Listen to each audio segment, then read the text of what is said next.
Dance Kid Dance Tour. Live in Des Moines. Wells Fargo Arena, Friday, April 25th. I need your attention. With special guests, Beartooth and Morgan Wade. Get tickets now at HighVTix.com. It's about to get heavy. Shinedown, live in concert. For more, visit Shinedown.com. We're back and stronger than ever. TPI Composites is bringing jobs back to Iowa, building the future of clean energy with the power of wind. Wind powers the world, and here in Iowa, it powers growth, jobs, innovation, and opportunity for generations to come. When we build here, we fuel something bigger, a cleaner future, a stronger workforce, a legacy that will last. TPI Composites. We're back, Iowa, powering the world. Scott Dochterman, Chad Leistikow, together on one pod, talking Hawks and all things Big Ten. Powered by GameDay Men's Health, with locations in Ankeny, West Des Moines, and North Liberty. From the Channel Seed Studios, this is Legends and Listeners, exclusively on Iowa Everywhere. Hey, Hawkeye fans, Big Ten fans, and Iowans everywhere. Good morning on this Thursday, and welcome to a jam-packed Legends and Listeners. We haven't been with you for like 9 days after last week's early episode. We are coming to you live, or, well, recorded, but Thursday morning from the Channel Seed Studios, only on Iowa Everywhere. Chad Leistikow of the Des Moines Register, Scott Dochterman of The Athletic, reporting from Indianapolis, where he is covering the scouting combine. I want to get some details on that as we go. But Scott, you missed a heck of a party with the Iowa Everywhere crew over at the Irish in West Des Moines on Friday. I just wanted to give a shout to all the listeners that came out. A lot of Hawkeye fans there. Love talking to every single one of you. Every conversation was super meaningful and fun, and talked to a lot of Cyclone fans too. It was just a really, I love how Iowa Everywhere brings the Cyclones and Hawkeyes together. I honestly feel like that's one of the reasons it's doing so well. I'm there with you. I wish I could have gone, but I got back, kind of late from New Orleans the day before, and I knew I was coming here. So I like staying married, so I'm going to continue to try to do that when I can. But maybe next time if Chris puts another one together. But to give a little plug here to Iowa Everywhere. I mean, I was totally sold on Chris's vision. Chris Williams' vision. I really like where this is headed. The fact that you can kind of build something organically that links fans of all persuasions together with different content, whether what we're doing or what Chris is doing with Hassel to everything Central Iowa related. I think this is really a strong product, and I'm very happy to be a part of it. Well, Scott, we got Aiden was there, by the way. Aiden, good to see you over there. We were both not drinking collectively. Nicely done. We got a lot of football to get. I thought Aiden was going to pop on when I said his name, but I guess he decided not to. Maybe he just walked away. Oh, there he is. Thanks for being part of the team, guys. Appreciate you. Yeah. Well, I told Aiden, I said, if you leave, I'm leaving. But if you stay, I'll stay. So we love Aiden. He does a great job with the show. We got a ton of football to get to tonight. Scott is at the Combine, like I said. Remember, we previewed the Big Ten SEC Summit. We got to replay that. We got to talk about that and the ripple effects. They're talking about the playoff now again.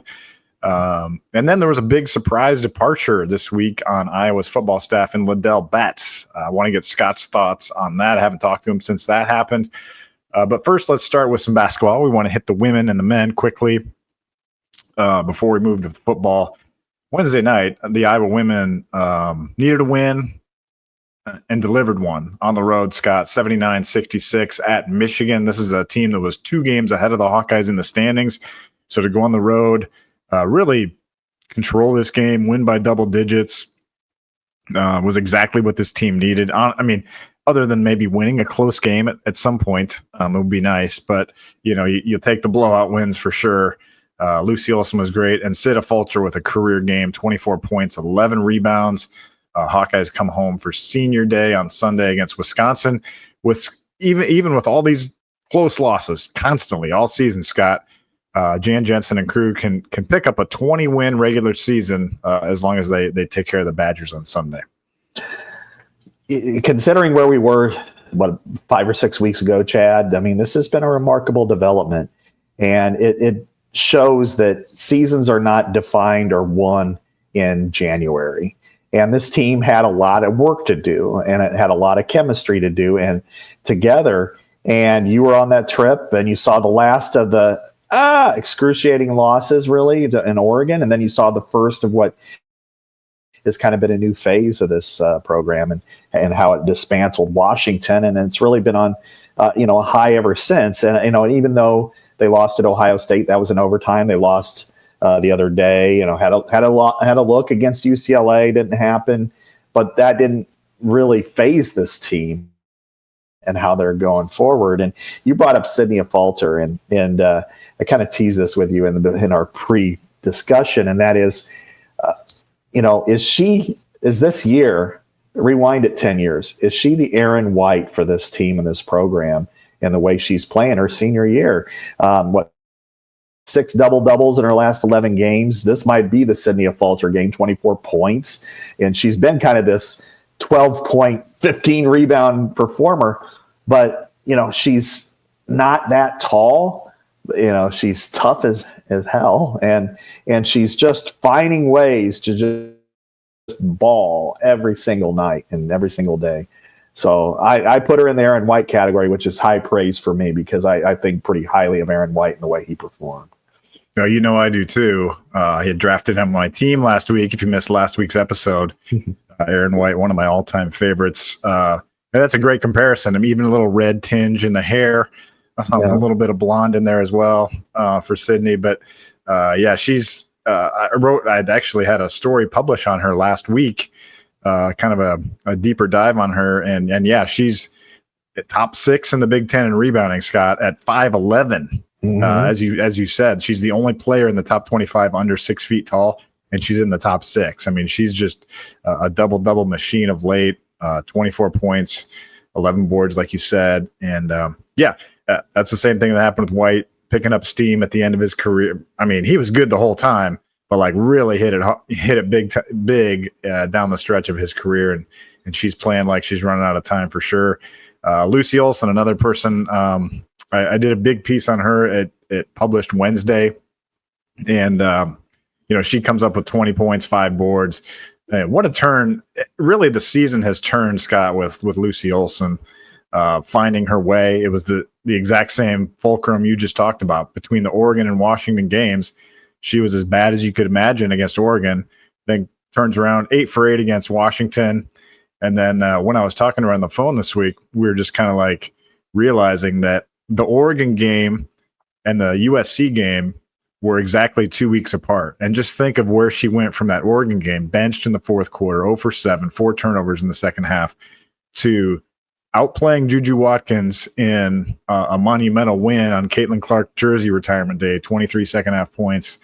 And she's really kept it going ever since. I mean, had a rough night shooting against UCLA last Sunday, but, she was still their leading scorer and their go-to player. She's been the player that they want him to become. And now Hawkeye women are, Scott, they were billed as a 7 seed in the NCAA tournament by ESPN Charlie Cream coming into Wednesday night's game, and Michigan was a 6.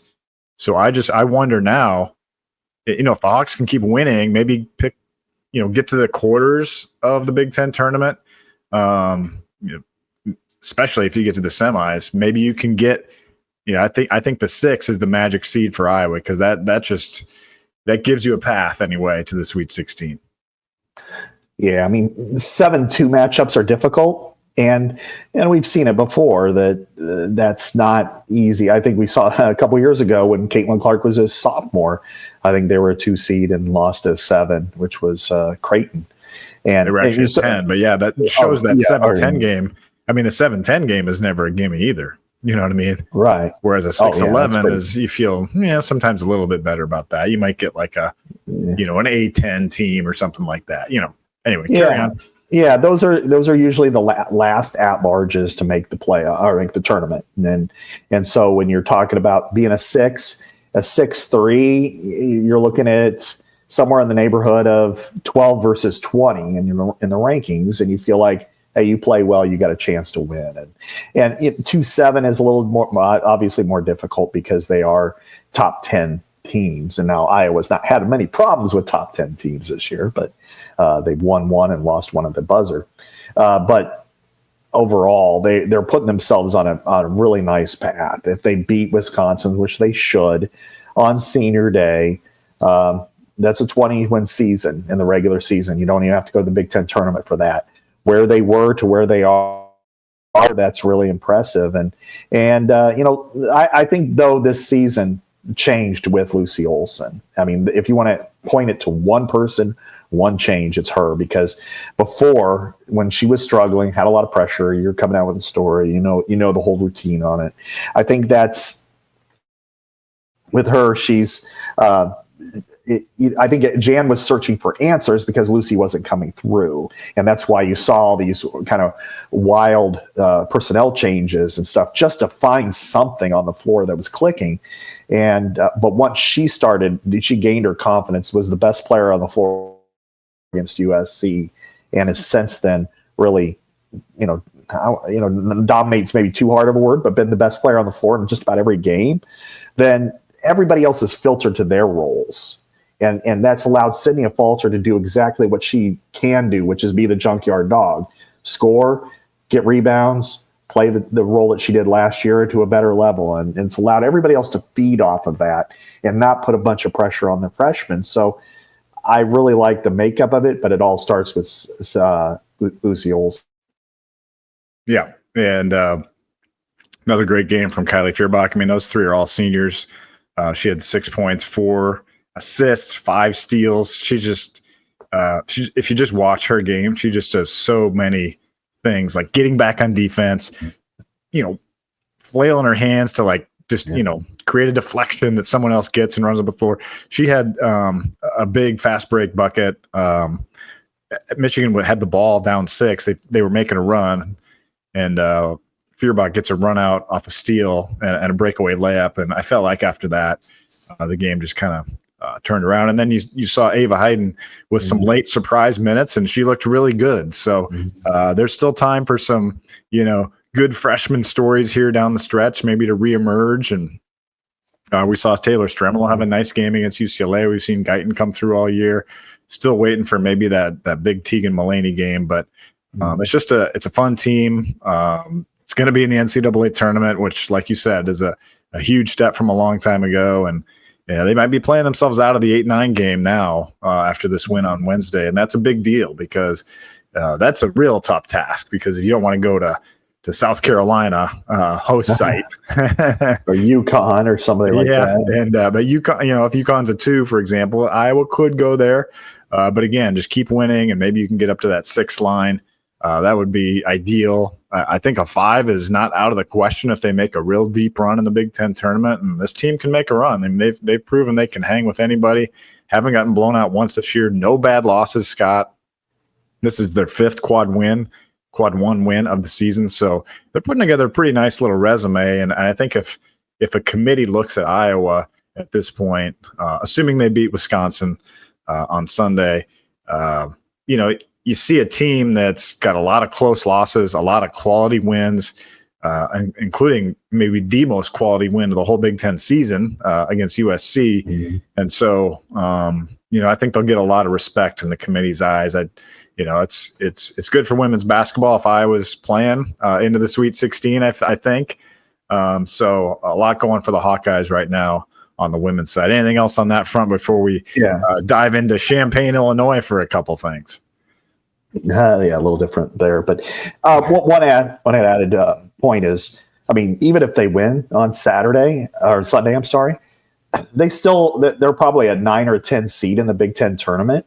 And so they're going to be seated higher in the NCAA than they will be in the Big Ten. Exactly. And it is crazy if you think about it, Chad, that you got a team that could be 2 games, and there's a couple of them in the same ballpark, could be 2 games ahead in the win-loss column, and yet not be, be a 10 or even an 11 seed, if Nebraska or Minnesota gets into a 10-win situation. So it shows you the depth of this league especially the top 2/3 of it and the bottom 2/3. Now that you add a couple of forfeits to Northwestern after not playing in LA. Yeah. But what's that all about, by the way? I mean, LA is the one that had the fires. Yeah, but Iowa went there. Yeah, I know. And men's basketball, Northwestern did. Yeah. You could have played at USC. UCLA was the one having the problem. I think Northwestern kind of does things its way sometimes, and I think that maybe that's what it was. Yeah, it was more Northwestern kind of. Oh no, we don't feel like they should do that. Okay. And so I do think that they didn't make the trip at all. Mm-hmm. Maybe they could have found another site or something for the UCLA game, but even so. It doesn't really matter because if they would have played those two games, it doesn't.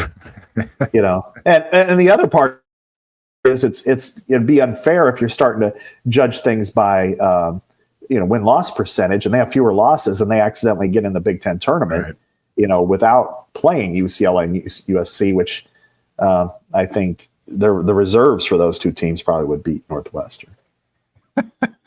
I like when you kind of just have like a funny little comment here that I'm not expecting. Let's go to the men. The Hawkeyes get drilled at Illinois. The Northwestern is getting hot here. So to me, Scott, it looks like Iowa's going to have to win at Northwestern on Friday night.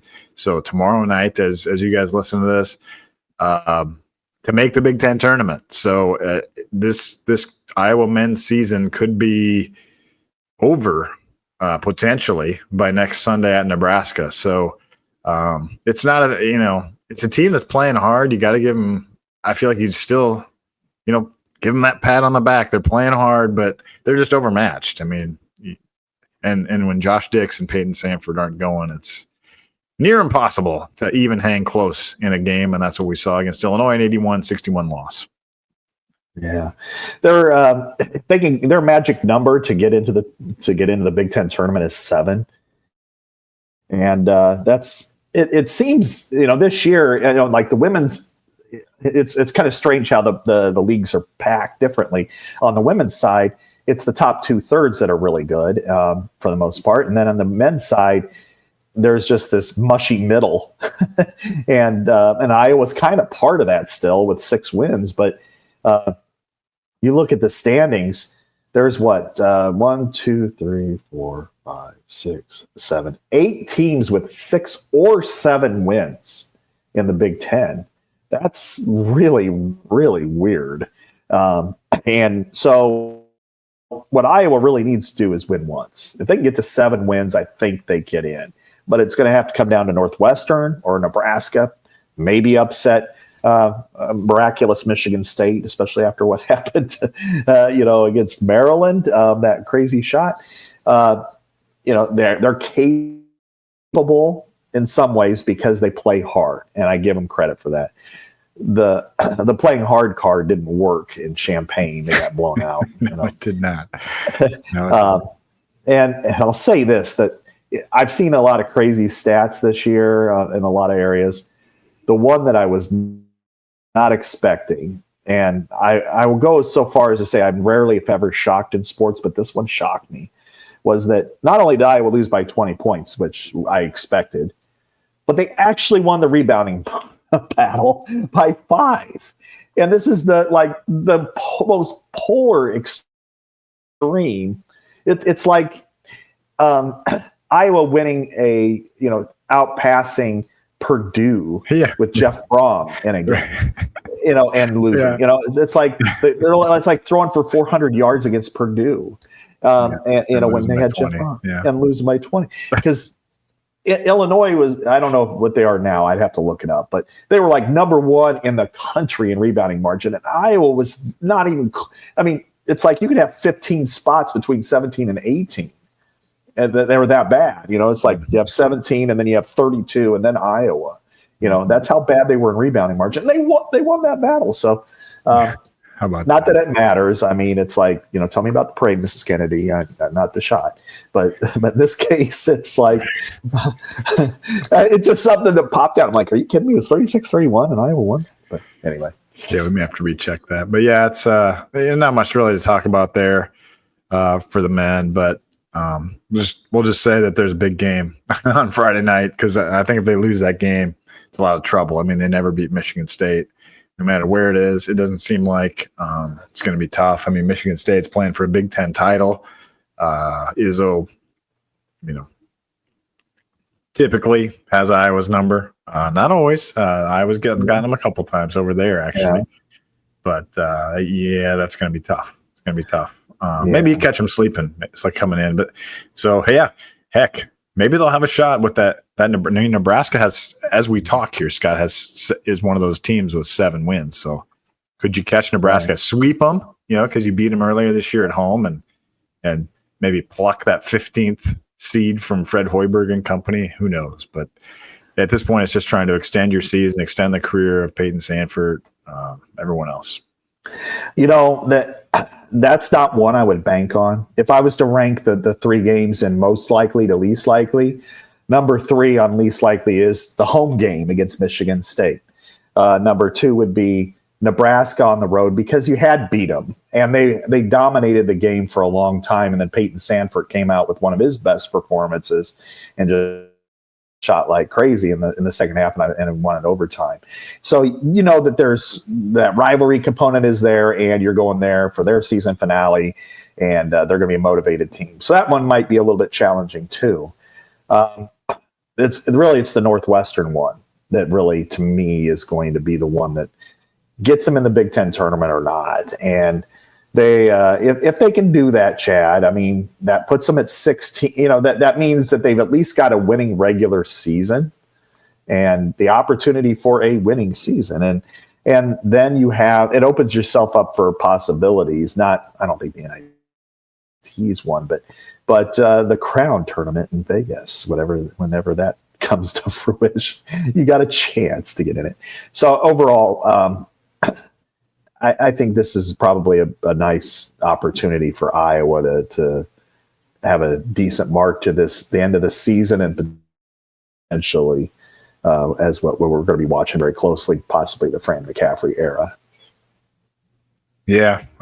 Anything more? I mean, we talked a lot about that last week, but any further thoughts here a week later or 9 days later on that topic? I don't know. I think we're kind of at a standstill, and in some ways we've been talking about it for a couple of months now. And I don't know that the talk is, unless we start to get actual, hey, Beth's saying this, which she's not going to. She's not going to say anything publicly, and she's not going to say it enough to people around her to get out to us. But until we get to that point where it's, 2 weeks down the road at the Big Ten tournament, which I'll be at here in Indianapolis, I don't know that there's really anything to say more about that. Okay. But I agree. I do think, but I also, last week we kind of did our Fran McCaffery look back, just out of kind of fairness, I think. I guess I come to this conclusion, Chad, that when you look at play on the floor, that it probably doesn't warrant a dismissal for Fran McCaffery when it comes to actual play on the floor. Yes, this is a down season, but he's earned the right to have a down season at the University of Iowa. But it's a business. And when you look at the empty seats and what you're trying to do with your program, that's where you have to make the decision. So, when I was in New Orleans, I'll kind of start with this. I did have some conversations on the side with ADs, just talking. And universally, the ADs that were just kind of all said when they'd ask about basketball, just unprompted, like, yeah, Beth's got a tough decision to make there, So they all kind of understand the situation. And I would just say that it's got to be very uncomfortable. I guess she didn't make the trip to Champaign, and which is good, because I think you do want to see that. You want to be there to support the program first, but also to observe and kind of figure out what may or may not happen. And then finally, the only thing I'll say is, Fran over the years, is kind of shield himself from any kind of critical thought, whether it's about officiating or how fouls have impacted the game, by saying, I don't want to get fined. I think that's a cop-out. I think at times you need to describe why the fouls happened and how that impacted the game. You're not criticizing anybody, but sometimes if you're saying they were a little bit physical with us and that impacted our ability to get into our offense, even though I think that when you say it over and over and over again, as he kind of has alluded to, it loses its value because the whole league's you can't be a gazelle when a league of lions. Good stuff. Yeah, we'll keep talking about this. We'll talk next week. How about GameDay Men's Health? They were at the Irish as well. The whole crew. It was actually a lot of fun. Got to talk to pretty much all of them. Hey, it's going great, and all this stuff. And we really appreciate their partnership with Iowa Everywhere, with legends and listeners. Continue to tell me that you guys, our listeners, are pouring into their offices, and they couldn't be more thankful. They see a lot of happy customers come in and out of their facilities in, of course, West Des Moines, Ankeny, and in North Liberty, where Scott is. So good stuff. We appreciated seeing them out there. They kind of feel like old friends now. 9 months into my experience with GameDay Men's Health, it couldn't be going better. I feel amazing, lots of energy. And that's really what they're about, because GameDay Men's Health can help you feel like you're in your 20s again with testosterone replacement therapy treatments. They're also doing great things for weight loss to help you improve your the tee shots can help you improve your energy, mood, your performance at home, on the field. Partner with GameDay Men's Health. Like I said, West Des Moines, Ankeny, North Liberty. Visit GameDayMen'sHealth.com and tell them Chad and Scott sent you.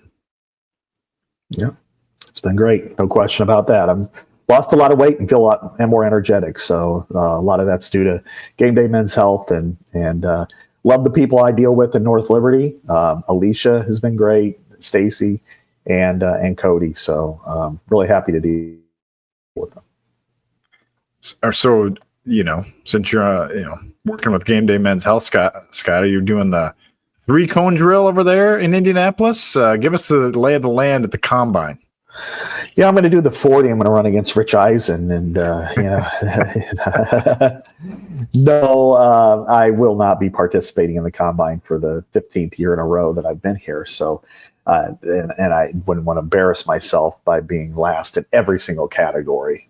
Maybe I could outbench a kicker, but I doubt it. But even so, the workouts start on Thursday today, and on Wednesday, which is when we're recording this, Wednesday night, was the first time we got a chance to talk to players in person, and it was defensive linemen and linebackers. And unfortunately, the timing didn't work out quite well enough with me and getting to see Y.A. Black.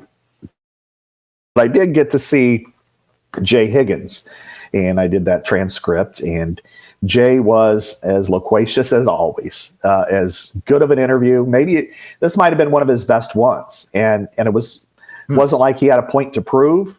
He answered every question thoroughly.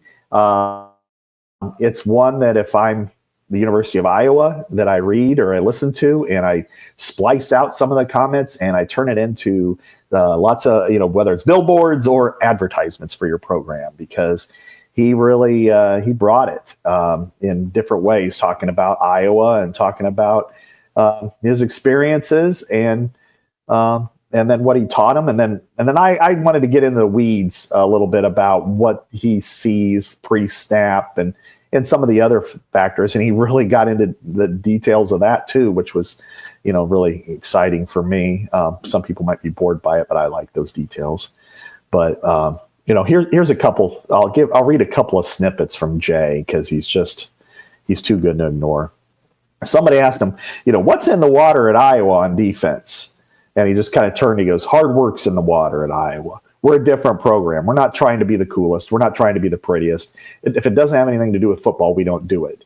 That's really what makes us different. And then later on, he kind of in the setup there, I compare it sometimes to what you see on the end of trading places, kind of the commodities market. It gets pretty, there's a lot of people that float through there. And, a couple other things I would point out is these players get asked over and over and over by team reporters, have you met with so-and-so? What do you think of so-and-so? And sometimes it gets a little, I could get crude and have my description, but I won't here. But one I thought that was really interesting with him was somebody asked if he talked to the Panthers, and he said he had an informal interview with the Panthers and it went really well. He was able to talk X's and O's, and they said, one of the questions they asked him right away is, do you know who the starting linebacker is for the Panthers right now? And he goes, that's an easy answer. It's the Outlaw. And he talked about Josie. But the thing that most fascinated me was we learned the install tape from Josie. As soon as you come in, he's teaching you the base defense. Then he said he idolized him because of that. Because they apparently that's what they use to teach. This is what Josie did. This is maybe what Josie says. I'd like to learn a little bit more about this from Seth at some point. Yeah. And I thought that was really fascinating just because, Josie was, a 2-star, was going to go Luther College if it wasn't Iowa. That's right. And built himself into the Big Ten Defensive Player of the Year and a consensus All-American. And so for him to be that part of a major part of Iowa's program to this day, as he approaches, God, he's probably close to 30 now, which makes me feel ancient. But for him, he finished his 7th year in the NFL, and to have that impact, it says a lot about him, and then his impact on the program, and his impact on Jay Higgins, who said he would love to do that. And then finally, this is Jay getting a little bit of Jay to him. How is it that Iowa always gets these guys, like the 3 stars that come to the combine? And he says, well, they do a really good job of recruiting the right guys. They aren't worried what 24/7 and Rivals are saying. And the guy goes, hey, man, I work for Rivals. And he just looks at him and goes, I didn't get much attention out of high school. and a lot of those guys who got attention and a lot of those dudes that got the attention, they didn't make it here. Yeah. So he goes, I think Iowa was able to see through some of those articles. That's how you get a Cooper DeJean. That's how you go and get a Sam Laporta.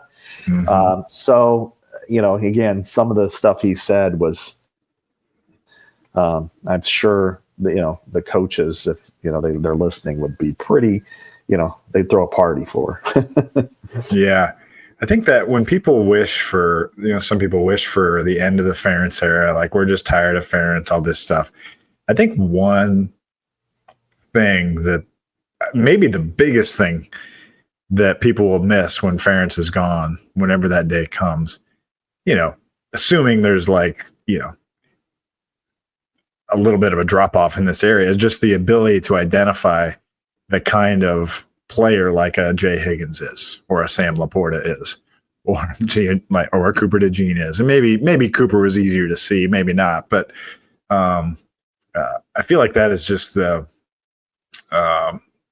that's kind of like almost the identity of this program right now, is just finding all those guys. Like you got to find 22 of those guys almost, I mean, even YA Black, honestly, I mean, he's a big guy, but like he wasn't like heavily recruited, right? I mean, he was kind of, it's remarkable. And obviously you give a lot of credit to the development part of that too, with Ferentz, and that's always been a big, from the get-go, that's been a huge part of his program. And so it's really fascinating. I mean, I'm impressed you've covered so many combines. I've never covered one.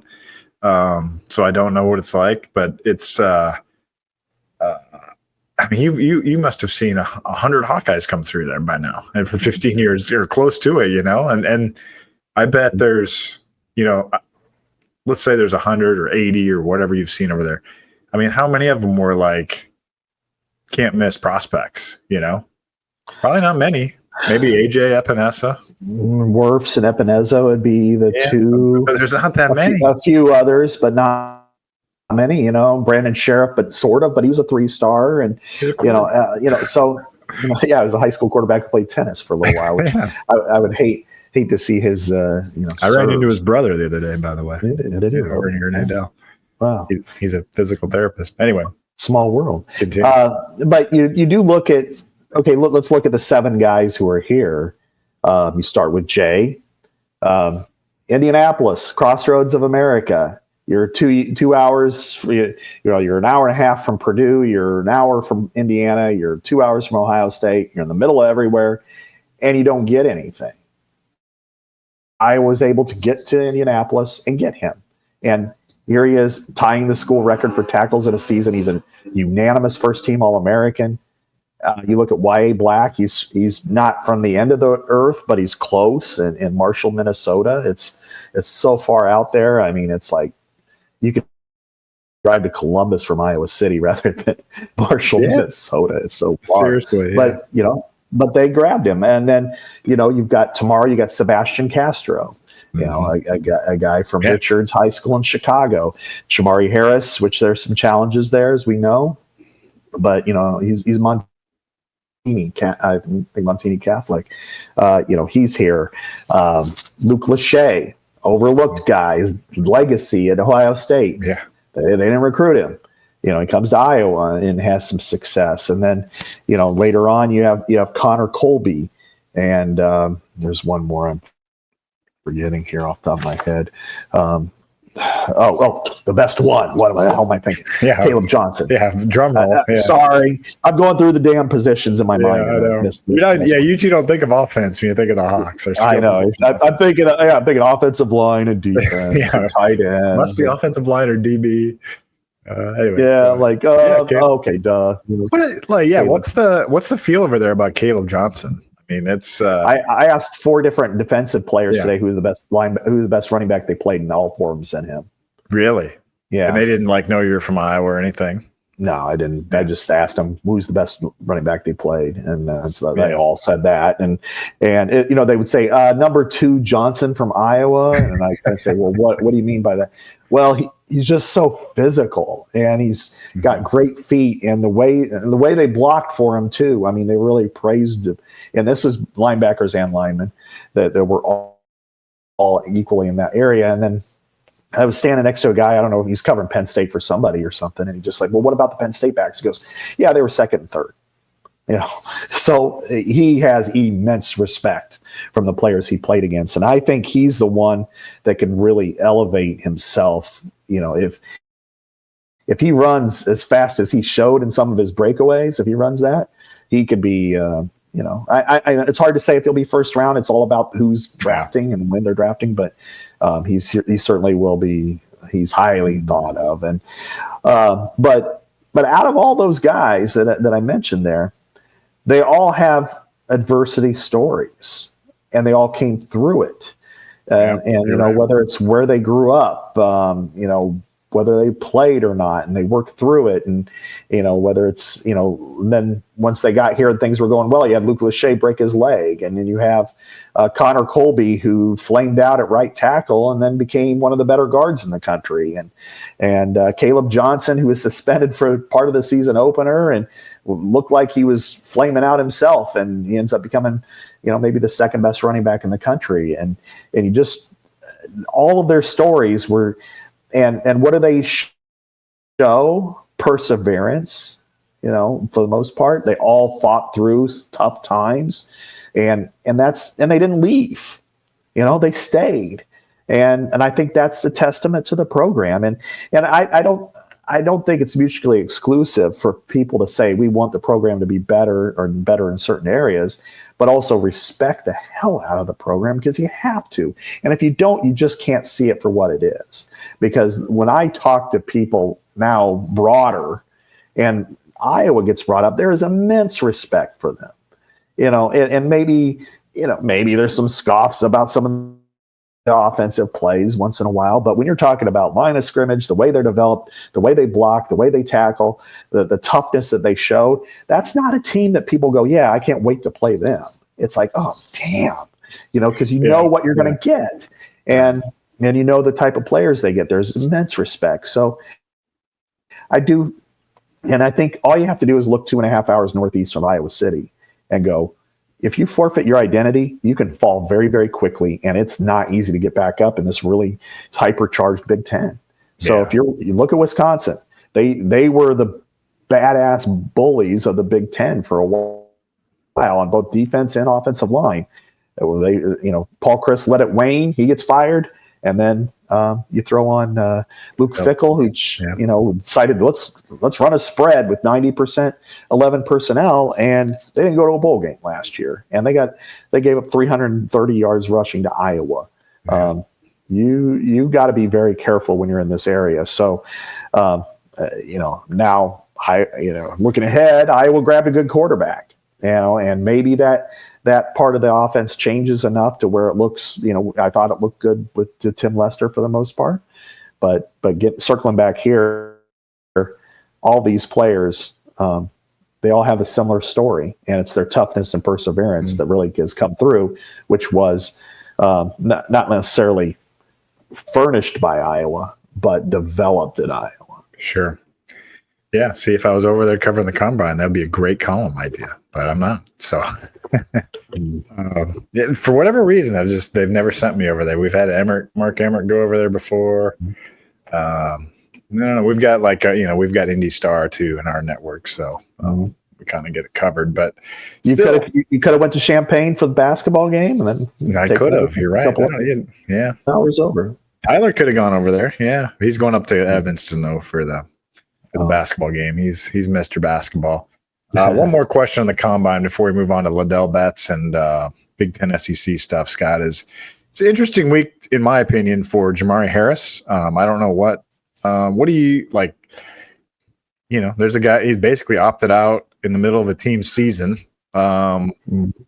Obviously had a nagging injury as well. That said, there's a big value on availability in the NFL and toughness and all that stuff. So I'm curious how teams judge him. And I would think, Scott, obviously we know he's a tremendously upstanding guy. We love talking to him. He was probably one of my favorites to interview this year. Really thoughtful kid, neat kid, and really likable guy. I'm interested how he does in the interviews. I'm guessing that's going to come up quite a bit. For sure. It will be the defining moment for him for a lot of teams. I asked several general managers on Tuesday, not about him. Nobody will answer stuff like that about the specifics, but I kind of framed the question by saying players have been opting out of bowl games for a long time. Now they're starting to opt out of regular season games. What is your opinion on how you grade them? And it was kind of split in some ways, and it wasn't. Nobody came out and said, "Screw them, I'm never going to draft them." It was more, we take it by case by case. We try to look at everything, but that isn't going to preclude us from drafting somebody. And I had a couple of coaches, at least one coach who said, if somebody's making a decision that they think's best for them and their family, that's not gonna have a problem for me. And then, another, one was just like, we're just going to evaluate it the way it is. And talk to the player. So I think what you're going to see is, probably split into different groups. That a sizable amount want to see more. They want to ask questions. They want to find out. Was that injury significant enough that, hey, it makes sense for you to sit out, or was it, hey, the kid could play, and we have players who all of them are hurt at the end of the year there, and he wasn't tough enough to do it, and then so he's off their board. And then there's other ones who said, we want to listen, we want to gather facts, and maybe we don't put him in our upper group, but if the kid falls to the 6th round, who cares? We'll take him then. I think he'll be selected. I think some team will pick him probably higher than we think because his measurables are good. He had great tape for a lot, most of the year, and he's a great interview and a genuinely good guy, I think. But that will preclude him, I think, from several teams, because I think a lot of teams wanted to talk to him, which is why he's here, because you have to have 18 teams vouch for you, which is why Mason Richmond only had 16. Gosh, how do you find that out? That's a good stat. I've talked to people. Yeah, I mean, because I thought Mason Ridge. Plus, he's like I think he could have tested well too, probably. Oh yeah, and he'll be fine going to the pro day, and maybe it actually might help him because after they wrap up through here, and there's 329 players here or something like that.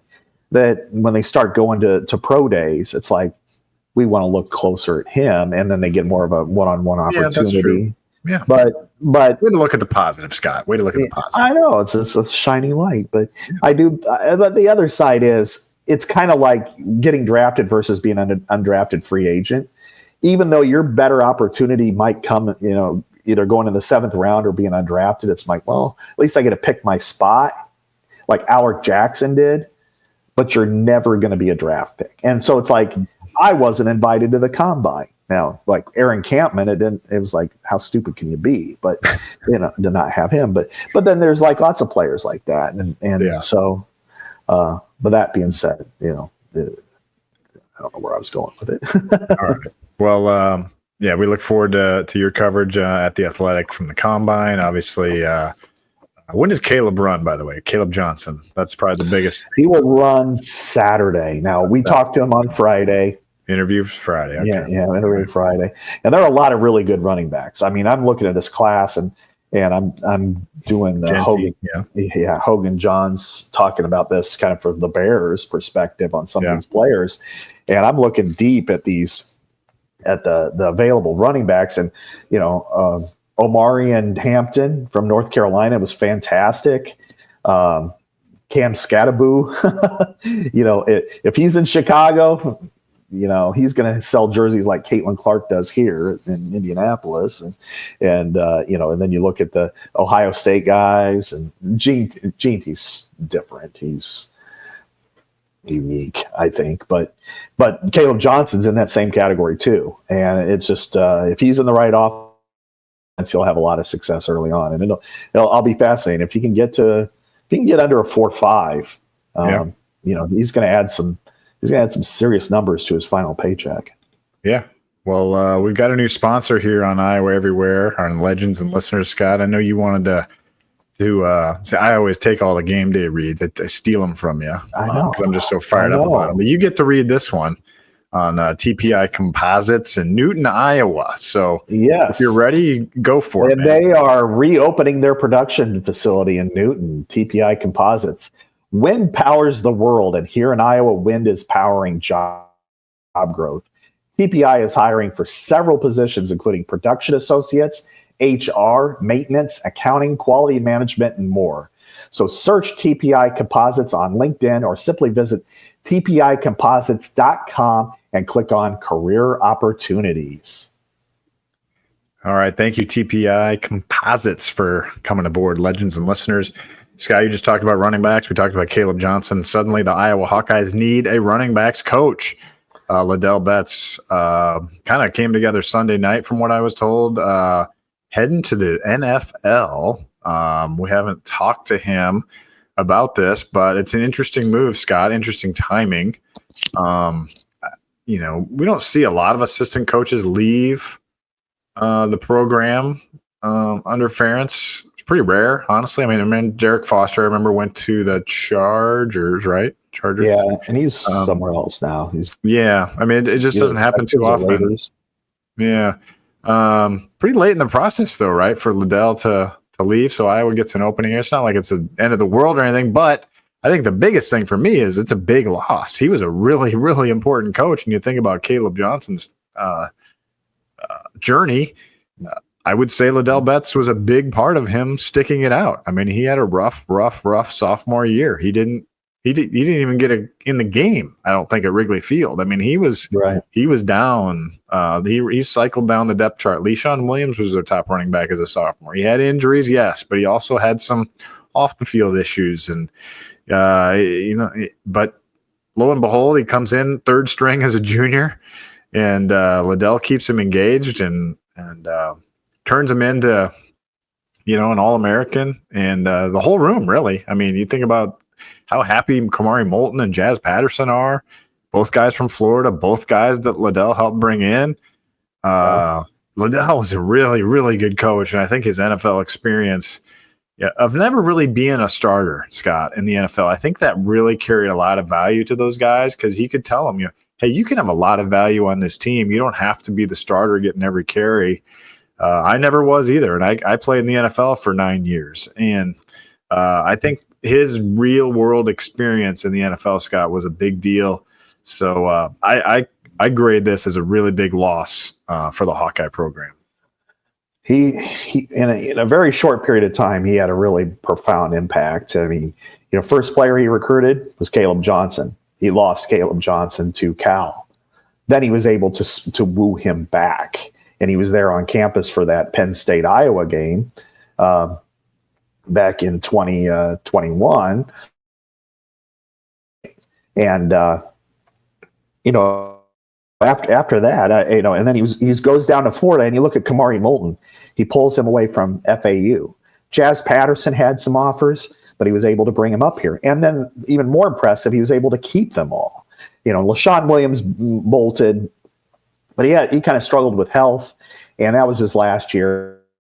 It's understandable that he figured, I'm going to hit the portal and go. That those things happen, But for him to be able to bring the best out of Caleb Johnson, because he could see his potential, but he also knew he had to impress upon him. And the areas that he made his greatest strides in, Liddell had always talked about, whether it's pad level and it's finishing runs and it's, just trusting his blocks and things like that he really took off in this year. That's a cumulative effect because of his coaching. And it is a significant loss. Now, he's not necessarily irreplaceable, but it's an important piece. And he's a former Iowa player. I also think that the timing of when he was hired was really significant, because that was when, kind of in the wake of the racial investigation and bias situation, and he was able to really have faith in the program that it was going in the right direction, because he was in Florida. He was a running back. He did have a 1,000-yard season once, and he had a 9-year career, so he was able to put this all together. But then to be able to come to Iowa and have faith that things were moving in the right direction, and to solidify it and really make it a stronger, better, healthier program. I mean, his impact was profound. So I do think this is a significant loss. It's again not the end of the world, and I think he's going to be a really good NFL assistant too. Yeah, I tried to reach out to him to see if he's going to be in Indy, but I haven't heard back yet. But because if he's here, I'd like to bump into him if possible. So maybe he'll be at the Baronet tonight. I don't know. Yeah, I guess so. Dargan flew out to Ann Arbor Tuesday, and Liddell was on his flight from Cedar Rapids to Chicago. So, oh, really? Yeah. So I'm guessing he was on his way to New York. Maybe we'll see. But anyway, I don't know. So if you're Kirk Ferentz and Tim Lester, what are you looking for here, Scott, in a replacement? Because you're not going to get another Liddell Batts. There's no other. Well, I shouldn't say there's no other, but there's not another like proven NFL former Hawkeye running back out there that's just ready to be snapped up as a running backs coach. But are you looking for, I don't know, somebody that is proficient in the Shanahan offense as a teacher? Are you looking for somebody who can just purely recruit, because running back and that position is very much a talent-oriented position? Are you looking for those Hawkeye ties? Everyone always, when they think about who's going to replace somebody, it's always like, oh, who played at Iowa? Like, is it going to be somebody like that? I don't know. Like, if what do you think? What would you do, and what do you think Kirk Ferentz does here in this situation? They don't stray too far outside the tree usually. Offensive coordinator was outside the tree, which was a little bit interesting. And that's why they bring in an Abdul Hodge and have him coach tight ends. I think it's possible for them to do that, to go bring in a coach who can run the system. It is a position that you can teach somebody to coach that, and you can reshape them. But I think he's ideally, and especially now with a little bit more with looser channels when it comes to how many coaches you can have, that you want somebody who's got that recruiting ability, somebody who's very relatable, probably somebody who's played the position before. I mean, they've had, Brian Ferentz was the running backs coach at one point, when he was, so they've had people who've played other positions, completely different positions there. But I think in today's world, I don't think that works. I think you want somebody who's done it before so they can relate to your players. And if you can teach them, the coach to, here's what we want out of the running game, and here's how the steps align. Players adapt because they have to go to different systems when they're playing. Whether it's, you're running a gap at this NFL team versus a spread, or zone in another. So to me, I think somebody who's played the position, somebody who can relate well to players, obviously somebody who's got a good personality so they can recruit, and somebody who's willing to fit in. I think that's most important, and whether or not it's somebody with Iowa ties, an Albert Young, for instance, or somebody like that, that to me is probably secondary. I think sometimes you want things, some fans they want things done differently, but then they want the former Hawkeye to come back. And I'm like, you don't have to do it that way. You just get the best guy for the job. Derek Foster was a really good hire back in the day, a couple years ago. So that's what I would do. But what do you think?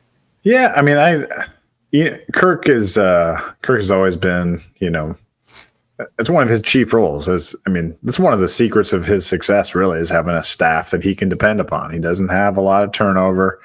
He keeps those guys year after year. I mean, you just look at, Seth Wallace is back. LeVar Woods is back. George Barnett is back. All those guys had opportunities this offseason, and they stayed. So, it's that's kind of his. I feel like he likes that to be his call. But that being said, Scott, what I would do is I would be in a very collaborative process here with Tim Lester, because this offense needs to go. This offense needs to go. And if Tim Lester has a guy that he thinks can help this offense go and teach this offense and teach the running backs the key part of the Shanahan offense, because the running backs are a huge part of this offense. And Tim did a really good job, getting Caleb Johnson to do the things that they needed him to do, to make that offense, functional last season. And so that's where my mindset would be as the CEO, head coach here, would be, hey, let me lean into my offensive coordinator who has a really brilliant mind, knows what he wants, knows what he needs. Let's see if he has, let's lean into him and his NFL network of ties and his long coaching track record himself.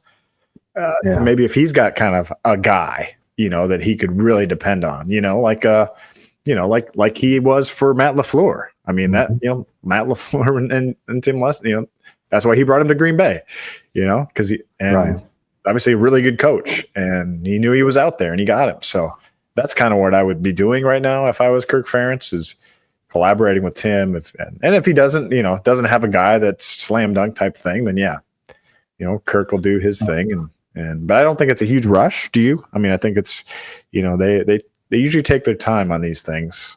It feels like. Yeah, if he knows who he wants, then they'll work their way into it. I mean, they've got to go through the hiring process officially. That's never really stopped them from bringing in a guy that they really like. And the thing is, the NFL community is very, very wide, and the Shanahan offense or whatever is deep, and there are people who know it and who move around, and they'll find somebody good. I have no question about that. I just it's going to be, how do they fit within the scheme? It's not going to, Greg Davis brought in Bobby Kennedy his second year as a wide receivers coach because he worked with him before, he liked him. Kirk was on board with that. That's probably, where they will start, obviously, and they should. Offensive coordinator knows a guy, he'll fit. Kirk's like, okay, let's meet him, bring him in and talk to him and find out what he's about. Because the other part is that has been really successful for Iowa's coaching model is they've had very unselfish coaches for the most part that believe in the complementary style of football, that work well together, that don't try to do things that could disrupt the other side of the ball, meaning, you don't have an offensive coordinator. There's throwing out what the numbers were, but somebody who's decided, we're up by 3 points with 4 minutes to go. Let's throw 3 times and then end up punting. You'd really try to milk the clock to win the game. Or somebody, on defense, they play, the bend but don't break style in some ways. So then that way you avoid giving up big plays instead of going gangbusters with blitzes. So there's some complementary there. They want somebody who's probably unselfish, who understands the bigger concept. If that person's it and can teach the offense, then I think that's probably the right move. I again, in a perfect world, to me, you would think that you'd want somebody who can fit, and who's played the position before. So then players can gravitate towards that. Yeah, it is important. I mean, we saw last year how important it is to have a really good running back, and would help to have a good coach. All right, I know you. We got to get going here. We don't want to go an hour 15 again like we did last week, Scott. So let's just do a couple minutes. You pick whatever one thing you want to talk about from either the Big Ten, SEC Summit, as we termed it, or kind of like the conversations that have continued about the playoff going into 2025, 2026. Yeah, I think what's gonna be significant here, and I think this is kind of a new thing that I've kind of found out more at not so much from them directly, but kind of on the side, is the potential for beginning in 2026 for not only 4 automatic bids for the Big Ten and SEC, but the way that those bids are determined. And the significant part of it is, Chad, that the Big Ten is strongly considering, and I think they're on their way to considering play-in games for those bids. So you would have 3 games, 1 versus 2, both of them get in. 3 versus 6, 1 gets in. 4 versus 5, 1 gets in. And then the others kind of enter that at-large pool. So if it's like last year, Iowa would have been 6. They would have played Indiana. If they would have won, they would have gone to the college football playoff. That's hard to believe. Really? Well, I can tell you what I was told versus but that's just crazy to think about. I mean, Iowa was 8-4. Yeah, but Iowa was 6-3 in the Big Ten, just like Illinois. Yeah. I hear you, but still, that seems like a stretch. But anyway, go ahead. That's what they're going to do. Okay, all right. And I guess that's good for Iowa, right? Yeah, it's good for Iowa. I mean, the thought is that the Big Ten is very deep. That you have in Indiana. I mean, and the rationale to some extent is what Indiana experienced this year. That they were 8-1, and their schedule consisted of one good team. I mean, Michigan wasn't good when they played them, and so this way they're playing somebody else. And if they earn that, they get a better data point, and they'll get higher in the playoff. If they don't, they're not good enough, and they play a weak schedule, then they'll get exposed. The teams are so close that it helps teams. Now, what it also does for teams like, say, in Illinois and Iowa, which would have been 5 and 6, is that it puts them in a position to where they can stay in the race longer in the season. And that's also significant because we look at the Iowa season. True. They lose by 1 point to Iowa State, and it felt like this is just a killer for you for the playoff. And then you lose to Ohio State and get beat decisively, and then it's like, oh man, this is over. Now, even if you lose to Michigan State in an upset, then you go, you know what? They still have a chance to get in that top 6, and teams really, and so it's kind of like what it was under the Big 12 or Big 10. The Big West. 10 North, the Big 10 North, Big 10 West, to where you continue to play. Yeah. Legends and leaders, yeah. Oh, those are tougher than the West. No, I know. But and the SEC's talking about going 8 deep. 1 versus 8, 2 versus 7, 3, 6, 4, 5. And if the Big Ten would have done that, that would have put Penn State, Michigan at 2-7, and Oregon, Minnesota 8. 1-8, and what if the funny part, though? I guess they get at large, maybe. Yeah, then they'll move the at large pool. So right. I can't imagine that the other leagues like this because you already get 4 spots, and now you're going to try to get 5 basically by manipulating the system. Yeah, right. But don't they run this? I mean, basically, the Big Ten SEC starts running this next year, right, or after next year? Yeah, that they are. So, too bad. They have rubber stamp on this. Yeah.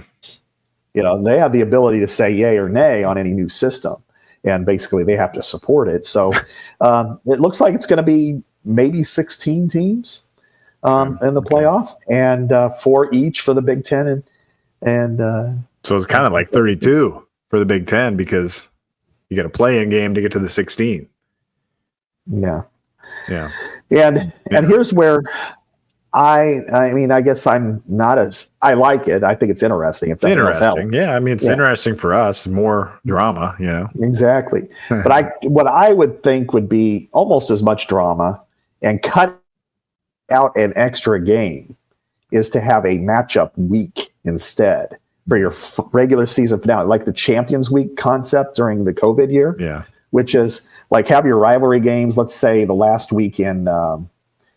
Before Thanksgiving, and then then the Thanksgiving week, turn that into kind of a matchup week where all of a sudden you start playing those games. Maybe you do have a championship game, 1 versus 2, but then maybe 3 and 6 and 3 and 4 already played. So make it 3 and 5, and 4 and 6, and then it's like, well, shoot, Iowa and Illinois haven't played for several years. Let's have them get together. Now, the other concept is they haven't determined whether those games will be on campus or at a neutral site like Indianapolis, where they play 3 games in 2 days, or they play at home. My guess is they'd probably go home. But anyway, so in this new format with those 3, 6, 4, 5 games or whatever, that would be a 13th game then, like a Big Ten championship game for those teams type thing. Okay. Yeah. Okay. I guess that makes sense. But anyway, but just the purest sports fan of me, I don't like the idea of. I mean, that 8-4 Iowa team from last year was not a playoff team. No, it wasn't. So, true. But if they would have won, they would have been. Yeah, I know that's the thing. I did, but you know what? We deal with this in other sports. Yeah, I mean, to me, like the mid low major, especially the low majors, the 1 bid leagues in basketball. They play like 5 months for absolutely nothing. Right. For nothing, just so they can get that one moment of crowd rush on ESPN at 10 o'clock on a Monday night of championship week. They sold their soul for 1 game. And in this case, it's I mean, legitimately did Iowa or Michigan or hell, even Illinois kind of didn't deserve it, but more so than Iowa did. I don't think so. Yeah. They beat Kansas. Iowa lost to Iowa State. Yeah. And I think we're looking at quarterback as the main reason for Iowa not being a part of this. But to hear this, I mean, what if they are the 3rd seed and they're playing the 6th, but it's the first weekend in December and it's at Kinnick Stadium. Yeah.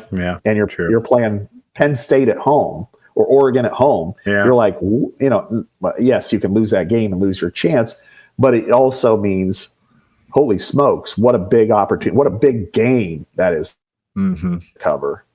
Okay. I mean, it's interesting. I'll give you that. I'll give you that. That's all we care about. There you go. All right. Well, we'll let you go here, Scott. Good show. We'll talk next week. I'll be in Indy for the Big Ten Women's Tournament next week, so we'll have to figure out our show. We'll figure it out, Aiden. Don't worry. For Scott Dochterman, this is Chad Leistikow. Hope you enjoyed this episode. Legends and listeners, back with you next Thursday, probably, from the Channel Seed Studios and only on the Iowa Everywhere Network.